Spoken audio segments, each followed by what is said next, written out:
स्वागत है आप सभी का। आपके साथ मैं हूं स्वप्निल। इस वक्त की बड़ी खबर सुनिए। चिकित्सा मंत्री के आवास पर विधायक का जो धरना चल रहा था समाप्त हो गया। कुल मिलाकर वहां पर हाई वोल्टेज ड्रामा हुआ। विधायक अमीन कागजी आज एकाएक चिकित्सा मंत्री के आवास पर पहुंचे और अपनी नाराजगी जाहिर की, और उस दौरान की तस्वीरें न्यूज 18 राजस्थान ने आप तक पहुंचाई। अमीन कागजी वहां पर धरने पर बैठ गए अपने समर्थकों के साथ। अब खबर मिल रही है कि धरना समाप्त हो गया है। हालांकि लगातार अमीन कागजी को मनाने की कोशिश प्रसादी लाल मीणा खुद कर रहे थे। लगता है समझाइश काम आई, आश्वासन काम आया और अमीन कागजी ने अपना धरना समाप्त किया। दरअसल 4 मुस्लिम डॉक्टर्स का तबादला हुआ, जिस पर अमीन कागजी नाराज हुए। उनका कहना था हमसे पूछा तक नहीं किया गया, हमें बताया तक नहीं गया। अब वो तबादला वापस ले लिया गया है। रिक्त जो 9 पद हैं उन पर भी नियुक्तियां हो रही है। यह आश्वासन भी अमीन कागजी को दिया गया। अमीन कागजी ने ही ये जानकारी हमारे साथ साझा की है। चिकित्सकों के तबादलों पर कागजी नाराज थे।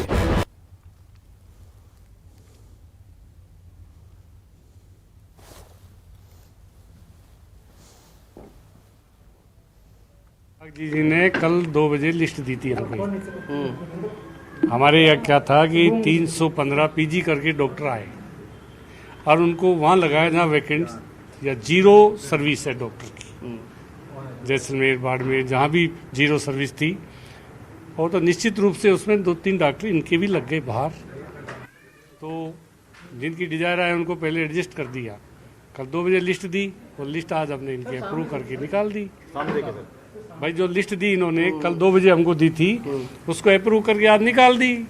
वो हमारे पीजी करके जो 315 डॉक्टर आए थे उनको हमने वहाँ पोस्टिंग दी है जहाँ पर बिल्कुल जीरो सर्विस थी। हमारी वैकेंट जगह थी, 100% वैकेंट जगह पर दिया है। उसमें 1-2 डॉक्टर इनके थे, उनको हमने वापस एडजस्ट, इन्होंने कहा कि हमारे जयपुर वैकेंट इनके सैटेलाइट है, वो कर दिया, कोई इश्यू नहीं है। ट्रांसफर को लेके आमतौर पर कार्यकर्ता ट्रांसफर को लेके हमारे एमएलए जो कहेगा कॉन्स्टिट्यूंसी में उसी पॉलिसी पे ट्रांसफर कर रहे हैं। जो एमएलए कहेगा उसी डॉक्टर्स का, जीएनएम, एनएम का तय कर दी हमने पॉलिसी। एमएलए कॉन्स्टिट्यूंसी उसके कहने से। एक कार्यकर्ताओं का आरोप है कि मुस्लिमों को टारगेट किया जा रहा है। किसी को कोई टारगेट नहीं किया जा रहा है। इनके बाकी तो इनके 3-4 डॉक्टर वाला सारे हिंदू ही इनकी लिस्ट में, सारे हिंदू ही है। सर ऐसा क्यों कह रहे हैं कि मुस्लिमों को टारगेट करके चारों को कुछ भी कह दे, वो केवल 4 ही मुस्लिम नहीं, उनको बाहर वो पीजी करके आए हैं। और पीजी वालों की जो पॉलिसी बनाई है हमने वो बाहर करने की बनाई सबकी। तो फिर वापस क्यों ले लिया अपन ने? वापस इनके सैटेलाइट हॉस्पिटल पोस्टें आ गई, उसकी जानकारी पहले विभाग को नहीं थी, वहाँ इस सैटेलाइट में लगा दी। देखिए ऐसा है कि किशनपोल विधानसभा क्षेत्र में काफ़ी दिनों से डॉक्टर्स की कमी थी, जिसका मैं बार बार मंत्री महोदय से आग्रह किया था मैंने। कुछ हमारे चूंकि पिछले बजट में सैटेलाइट हॉस्पिटल सैंक्शन हुआ, उसके भी पद सैंक्शन हो गए थे, लेकिन इत्तेफाक से विभागीय गड़बड़ी की वजह से जो हमारा एक कोर बोर्ड बैंक है उसमें से पिछले दिनों 4 मुस्लिम डॉक्टर्स के ट्रांसफ़र हुए थे। उसको लेकर क्षेत्र के लोगों में आक्रोश था, हमारे पार्षदों में आक्रोश था। तो उसको लेकर लोग जब मेरे पास आज आए और मैं कल मंत्री जी से मिला भी था, मंत्री जी ने मेरे से ये बोला था कि लिस्ट में, आगामी लिस्ट में उसका ट्रांसफ़र कर दिया जाएगा। लेकिन जब कल रात को जब लिस्ट निकली, जो मैंने अनुशंसा करी थी, उनको किसी को देवली लगा दिया, किसी को भरतपुर लगा दिया, उसको लेकर लोगों में आक्रोश था। मैंने मंत्री जी से अभी आग्रह किया है।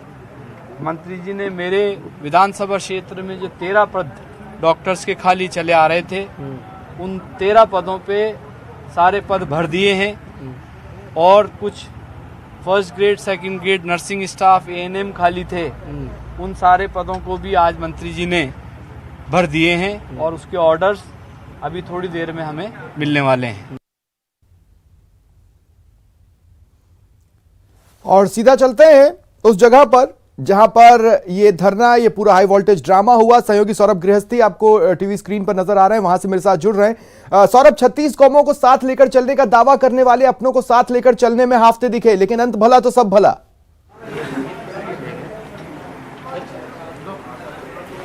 जी बिल्कुल, देखिए जिस प्रकार का ड्रामा चिकित्सा मंत्री के आवास पर चला वो अब खत्म हो चुका है। और चूंकि अमीन कागजी ने कहा था कि जो मुस्लिम डॉक्टर्स हैं उनको टारगेट करके, जिस प्रकार से उनके समर्थकों का ये आरोप था कि मुस्लिम डॉक्टर्स को टारगेट करके जो है वो तबादले किए गए हैं, वो तबादले वापस से निरस्त जो है वो कर दिए गए हैं और 9 रिक्त पदों पर और जो है वो तबादले कर दिए गए हैं। तो ये एक राहत मिली और उसके बाद जो है वो अमीन कागजी जो अपने समर्थकों के साथ यहाँ से रवाना हो गए। लेकिन इस वक्त चिकित्सा मंत्री जी हमारे साथ लगातार मौजूद है।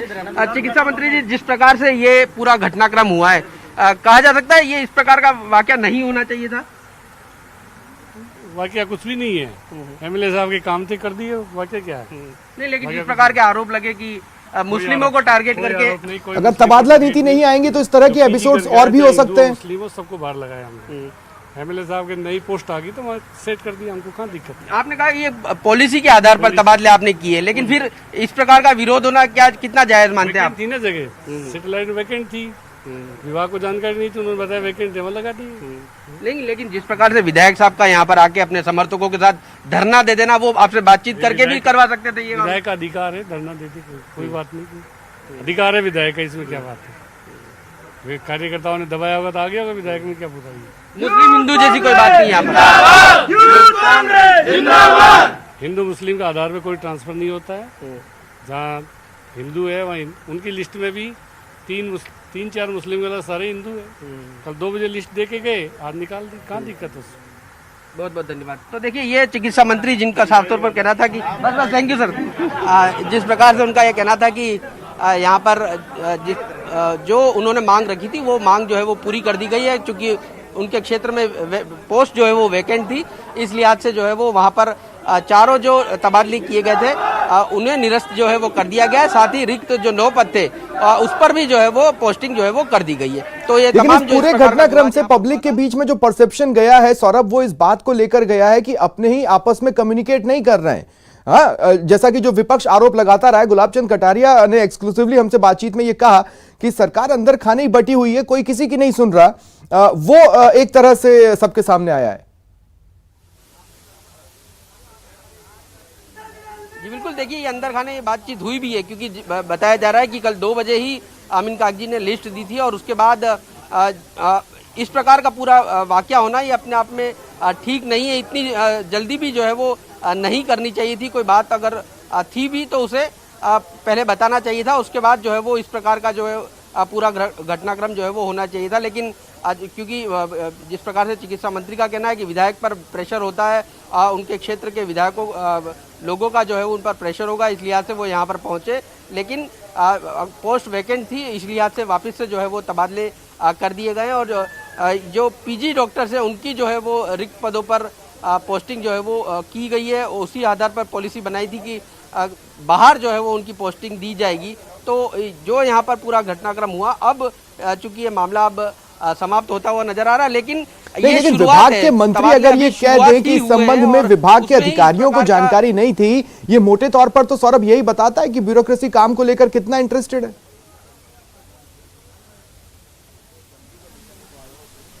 जी बिल्कुल, आपने सही कहा, क्योंकि देखिए अमीन कागजी ने पहले लिस्ट दी और उन लिस्ट के जो तबादले होने चाहिए थे वो नहीं हुए और उनके उन्होंने जो नहीं चाहते थे वो तबादले हो गए। तो ये कहा जरूर जा रहा है कि भूलवश हो गया है या फिर अधिकारियों की गलती रही है, लेकिन अंदर मुख्य जड़ क्या है इस समस्या की वो जो है वो सामने अभी तक नहीं आ पाई। नहीं तो लिस्ट जो है वो विधायक अगर देता है तो उस लिस्ट के आधार पर ही जो है वो तबादले आमतौर पर किए जाते हैं और ऐसे में क्यों उन 4 डॉक्टर्स का तबादला जो है वो अमीन कागजी के विधानसभा क्षेत्र से हो गया, ये अलग। चलिए, शुक्रिया सौरभ तमाम जानकारी के लिए, और रुकते हैं एक ब्रेक के लिए।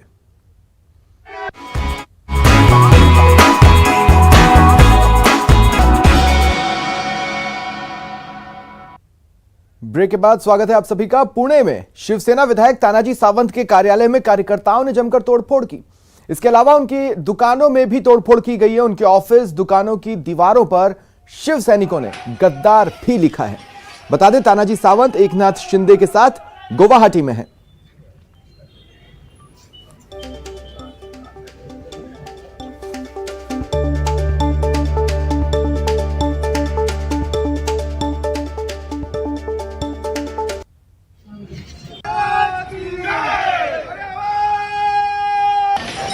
में नाराज शिव सैनिकों ने एक तरह से तांडव मचाया।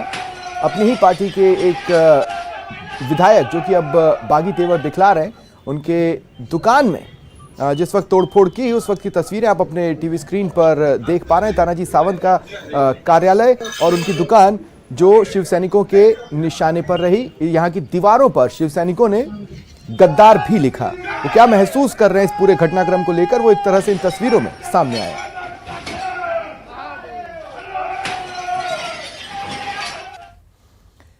बेरोजगार नेता उपेंद्र यादव ने आज पीसी की सरकार पर इस दौरान हमला बोला और लखनऊ समझौते को पूरा करने की मांग उठाई।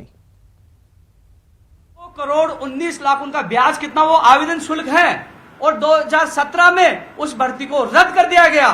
2013 में निकाली गई थी और अभी तक 2008 के बाद 13 में निकाली गई, 17 में रद्द कर दी और उसके बाद कोई भर्ती नहीं आई। और सरकार ने बजट घोषणा में 2100 पदों पर घोषणा की थी। अब वार्ता में समझौता हुआ, लखनऊ समझौता हुआ कि हम भर्ती निकालेंगे जनवरी में, और जनवरी से आप महीना देख लीजिए कौन सा महीना हो चुका है। और अब कह रहे हैं कि हम 539 पदों पर निकालेंगे, हमने 2100 पदों की घोषणा नहीं की। बड़े श्रम की बात है। 15 मार्च को खुद मंत्री ने विधानसभा में बोला है कि 2100 पदों पर निकालेंगे, इसकी कॉपी भी हमारे पास।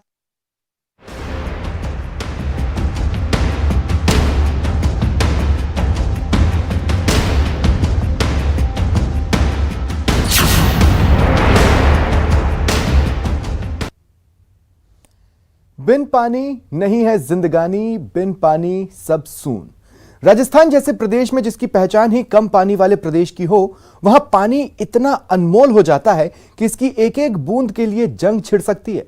वैसे भी कहा जाता है तीसरा विश्व युद्ध पानी को लेकर ही लड़ा जाएगा। आखिर क्यों? जवाब हम सब जानते हैं, लेकिन इस स्थिति के जिम्मेदार भी काफी हद तक हम ही हैं। पानी का अस्तित्व बचाकर हम अपना अस्तित्व बचा सकते हैं। कैसे? यही जानकारी जन जन तक पहुंचाने, जरूरत को मंजिल देने, मरुधरा को शस्य श्यामला बनाने के लिए न्यूज 18 राजस्थान ने 30 मई से शुरू की है पानी है अनमोल मुहिम। और जो जो हमने देखा आज आपको दिखाएंगे। चलिए देखते हैं मुहिम का अब तक का सफर।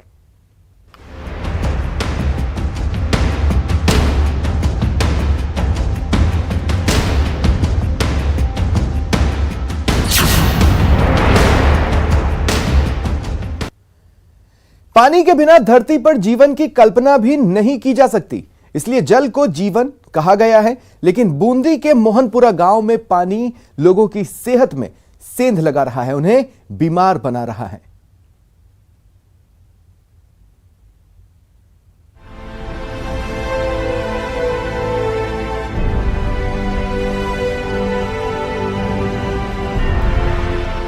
दूर दूर तक फैला रेत का समंदर और पानी की तलाश में भटकती महिलाएं। तस्वीरें बूंदी की हैं। यहाँ सुबह से शाम तक और रात को सोते वक्त भी एक ही चिंता महिलाओं के माथे पर सवार रहती है, पानी। महिलाओं का ज्यादातर वक्त और उनकी आधी से अधिक ऊर्जा बस पानी के इंतजाम में खप रही है। पानी की परेशानी से पानी दूर दूर से लवा 3-4 किलोमीटर से और फाड़ जाओ तो चाय बनाओ तो यहाँ को पानी फाड़ जाओ, गोडा दुख पेट दुख बीमार हुआ था। परेशानी पानी की छे। साहब मांग 3 साल से पानी खराब आ रहे ना बात बहुत बढ़िया छे, पीबा पानी खराब छे तो मतलब बीमार हो जाओ छे और गण दूर से पानी लाओ छे। पानी की परेशानी छे माँ के खराब हो रही हो पानी और गोडा दुख है, पानी बहुत दूर से आ रही हो और एक नरिका को काम आना चाहिए। बूंदी जिला मुख्यालय से 22 किलोमीटर की दूरी पर स्थित मोहनपुरा गांव की आबादी करीब 1000 लोगों की है। ज्यादातर लोग SC/ST समुदाय के हैं। होने को गांव में आधा दर्जन हैंडपंप और नलकूप भी हैं। इसके बावजूद महिलाएं पानी के लिए मीलों का सफर करने के लिए अभिशप्त हैं। अब इस लाचारी की वजह समझिए। गांव का पानी फ्लोराइड वाला है, यानी बेस्वाद है। इससे प्यास नहीं बुझती है और तमाम तरह की बीमारियां भी होती हैं। जी हाँ, पानी में फ्लोराइड की अधिक मात्रा फ्लोरोसिस को जन्म देती है।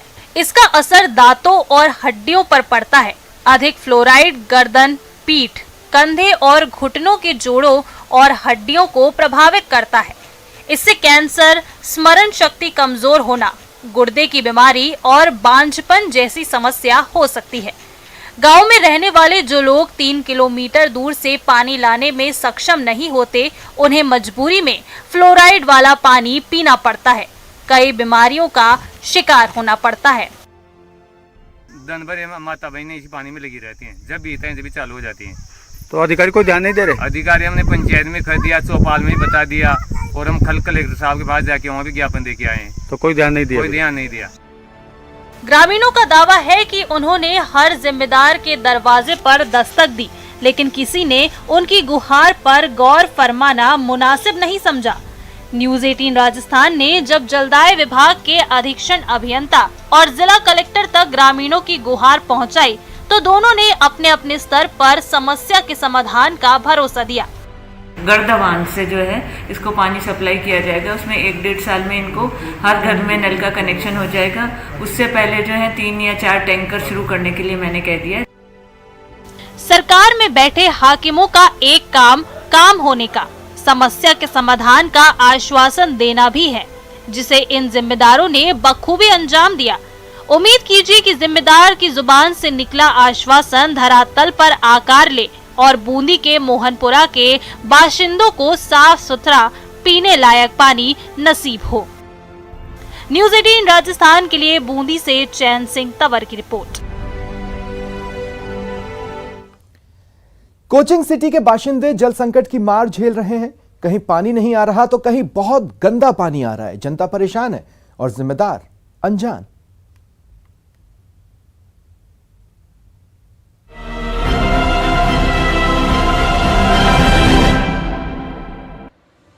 चंबल ही प्रदेश की इकलौती ऐसी नदी है जो साल भर बहती है। मध्य प्रदेश के जानापाव की पहाड़ी से निकली यह नदी राजस्थान में चित्तौड़गढ़ जिले के रावत भाटा एरिया से होते हुए कोटा बूंदी की सीमा को छूते हुए सवाई माधोपुर, करौली, धौलपुर जिले के पास यमुना में समाहित होती है।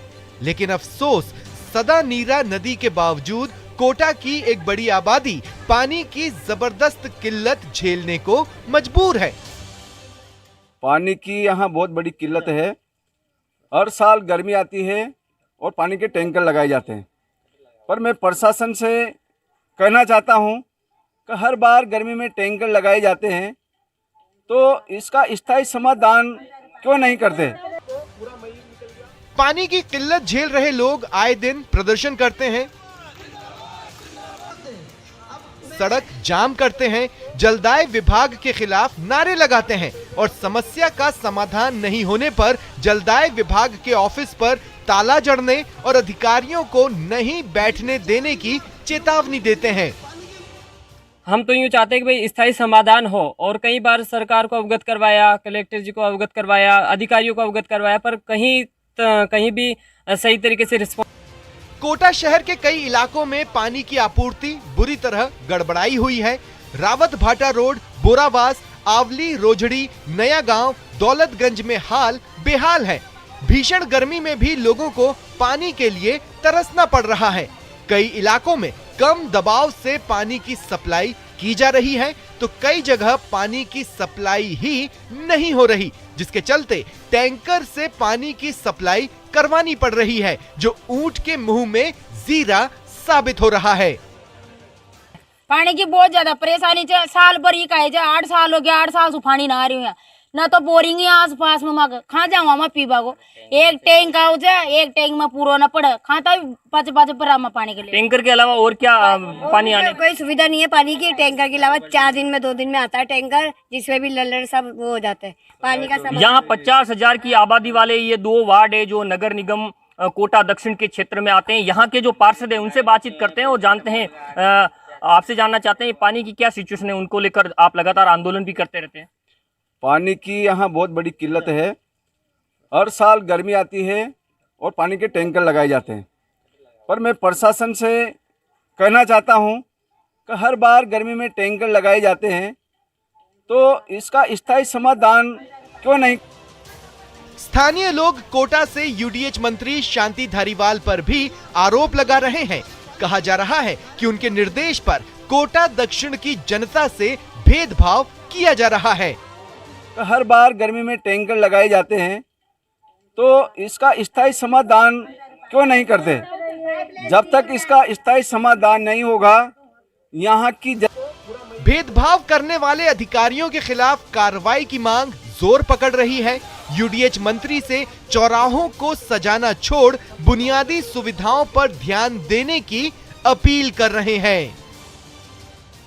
तो कुल मिला के ये तस्वीर आप देख सकते हैं, यहाँ एक नहीं दो नहीं कई टैंकर आते हैं, लेकिन ये कहा जा सकता है कि ये टैंकर भी इन इलाकों में जो पीने के पानी की जो व्यवस्था करते हैं ये पर्याप्त नहीं कहा जा सकता है। आंदोलन करने के बाद भी इनकी जो पीने के पानी की जो समस्या है उनका स्थायी समाधान नहीं हो रहा है।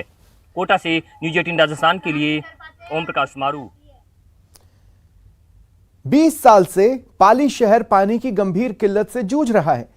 प्रशासन हर गर्मी में जुगाड़ से पानी की किल्लत दूर करने की अधूरी कोशिश तो करता है, लेकिन इसका समाधान ढूंढने की कोशिश नहीं हुई और इस कारण पाली की बड़ी आबादी के लिए पीने का पानी का इंतजाम सबसे मुश्किल काम बन गया।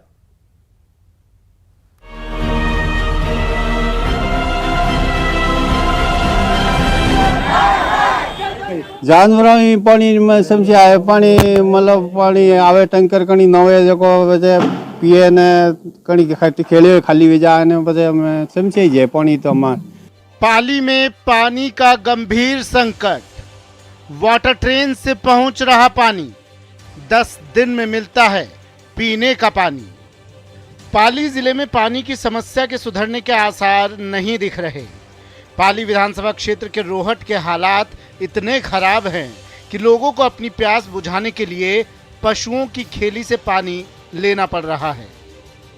पिछले 60 दिन से शहर में जोधपुर से वाटर ट्रेन के जरिए पानी पहुंचाया जा रहा है, तो पुरानी माइनिंग की खदानों में पड़े पानी से प्यास बुझाई जा रही है, लेकिन पीने के पानी का ये जुगाड़ भी शहर की प्यास बुझाने में कामयाब नहीं है। शहर में 10 दिन में एक बार जलापूर्ति की जाती है। साल 2000 से अब तक 6 बार वाटर ट्रेन से पानी जोधपुर से पाली पहुंचाया गया। हालात इतने बदतर हो गए हैं कि पेयजल की समस्या के चलते जलदाय विभाग और प्रशासनिक अधिकारियों को आए दिन लोगों का गुस्सा झेलना पड़ता है।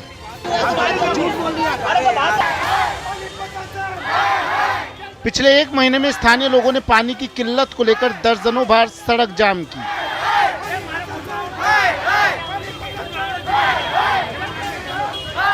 लेकिन पानी की समस्या जस की तस है और लोगों को काम धंधा छोड़ दिन भर पानी के लिए भटकना पड़ रहा है, जिससे लोगों का रोजगार भी प्रभावित हो रहा है। पाली जिले का एकमात्र पेयजल स्रोत जवाई बांध है और इसका आधा पानी सिंचाई के लिए दिया जाता है और बचा हुआ पानी पेयजल के उपयोग में लिया जाता है। लेकिन राजनीति के चलते इसका भी सही बंटवारा नहीं किया जाता, जिसके चलते बारिश आने से पहले ही जवाई बांध में पानी खत्म हो जाता है। आनन फानन में टैंकरों के जरिए जल आपूर्ति की जाती है, जिससे करोड़ों रुपए अतिरिक्त खर्च होता है, लेकिन पानी के स्थायी समाधान को लेकर कभी सही कोशिश नहीं की गई। श्यामलाल, न्यूज़ 18 नेटवर्क, पाली। फिलहाल इतना ही। नमस्कार।